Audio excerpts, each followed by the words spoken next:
ইউটিউবে মনে করছি কিছু নিজে একটু করে আগিব।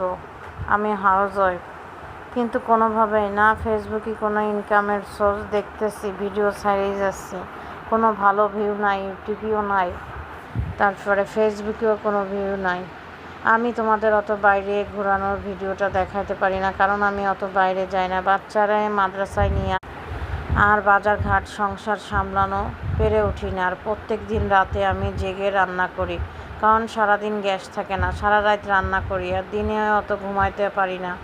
তো একটা মানুষ প্রত্যেক দিন রাতে না ঘুমাইলে কী একটা অবস্থা, তা তোমরা বুঝতেই পারো। তারপরে ইউটিউব মামা, ফেসবুক মামা, জানি না কোথাও একটা ভাইরাল হতে পারলাম না। জানি না আদৌ কি ভাইরাল হতে পারবো না। কিছু বছর অনেকবার আমি ফেসবুকে কাজ করতে এসে খালি হাতে ফিরে গিয়েছি। ইউটিউবেও জানি না এবারও কি খালি হাতে ফিরে আসবো, ফেসবুকেও কি খালি হাতে ফিরে আসবো।